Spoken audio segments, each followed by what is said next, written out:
ba kapag nagkakape tayo ay kadalasan natin ginagawa ay ginaganyan natin yung kutsara at hinipan natin para hindi mapaso yung mga dila natin.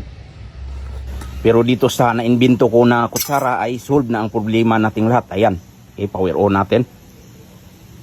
Yung press lang. Yan. Teka lang, off muna natin, off. Ganito lang yung gawin nyo pag magkakape kayo. Okay, i-on nyo itong kutsara, long press. Nalagay natin sa 20 para malakas yung hangin. Tapos ay yan. Standby mo lang mga 3 seconds ay automatic na lalamig na yan.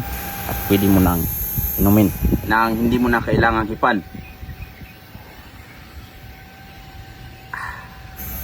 Ang kagandahan nitong ating high-tech na kutsara na litis ngayon ay meron ng adjust ng lakas ng hangin. Ayan, 1. Pwede natin ilagay sa 20. Ayan. Okay. 40. 60. 80. Hanggang 100.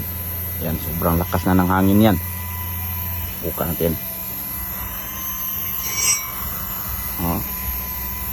Lakas ng hangin yan.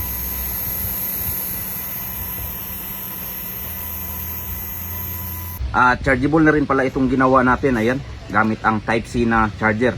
Yan, saksak nyo lang. Pagkatapos magbiblink na yan kapag nagcha-charge na siya. Yan lang siya kadaling gamitin.